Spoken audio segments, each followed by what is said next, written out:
Alors, dans le numéro ici, ce que vous cherchez, c'est l'apothème d'une pyramide régulière à base pentagonale. Ce que vous avez, c'est le côté de sa base, puis vous avez aussi l'expression algébrique de son aire latérale. Donc, en ce moment, c'est comme si vous aviez cette petite pyramide-là. Ce que vous cherchez, c'est l'apothème de la pyramide. Donc, ce que vous cherchez, c'est la mesure de ça ici. Donc, vous cherchez l'apothème. Vous avez le côté de la base qui est 3,2 cm. Donc, ça ici, ça mesure 3,2 cm. Et puis, vous avez son aire latérale qui est de 10xy. Donc, puisqu'on vous donne l'aire latérale, on va commencer avec la formule de l'aire latérale. Donc, pour faire ce numéro-là, guys, vous avez deux options. Donc, vous partez avec la formule de l'aire latérale d'une pyramide. Vous pouvez partir avec la formule traditionnelle, qui est le périmètre de la base fois l'apothème de la pyramide divisé par 2. Sinon, puisque vous avez une pyramide régulière, ça veut dire que tous vos triangles sont identiques. Donc, vous avez 5 triangles dans votre aire latérale. Donc, vous pouvez aussi prendre cette formule-là. Que vous preniez elle ou elle, ça va revenir à la même affaire. Donc, on va les remplacer, ce qu'on connaît, puis vous allez voir que notre seul inconnu, ça va être l'apothème de la pyramide. Donc, notre aire latérale, elle est de 10xy, donc je vais aller le remplacer. Le périmètre de votre base, c'est 3,2 x 5, parce que vous avez 5 côtés qui mesurent chacun 3,2. Donc, ça va être 3,2 x 5. L'apothème de votre pyramide, vous ne savez pas c'est quoi, et vous divisez par 2.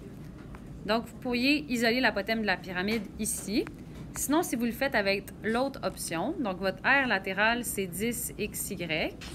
Le 5, on le laisse là. Ensuite, la base de chaque triangle, ben, c'est 3,2. La hauteur de chaque triangle, ben, c'est l'apothème de votre pyramide, que vous ne savez pas c'est quoi. Et vous divisez par 2. Donc, vous remarquez que ça donne des équations qui sont très, très semblables, mais il y en a peut-être une que vous préférez par rapport à l'autre, mais ça revient tout au même. Donc, ce que je ferai ici, je vais commencer avec ce côté-là, c'est peut-être de faire le 3,2 x 5.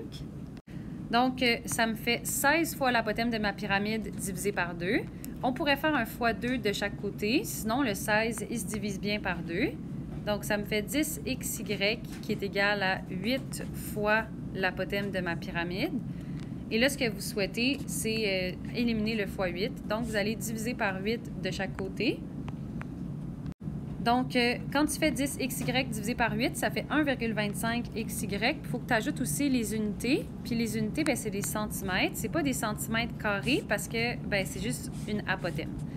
Si tu le fais de l'autre côté, ce que je ferai en premier ici, c'est peut-être, à la place, en ce moment, tu veux ton apothème tout seul, donc le x5 t'énerve un peu.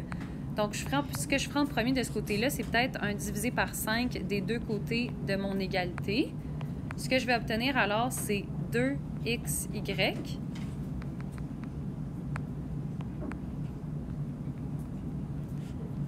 qui est égal à 3,2 fois l'apothème de la pyramide divisé par 2.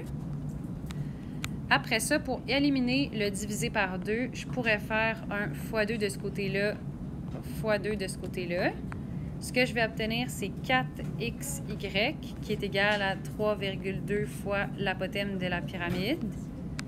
Puis, ben, si tu veux avoir l'apothème de ta pyramide seule, ce que tu dois faire, c'est diviser par 3,2 de ce côté-là, diviser par 3,2 de ce côté-là, et vous obtenez la même réponse. Voilà!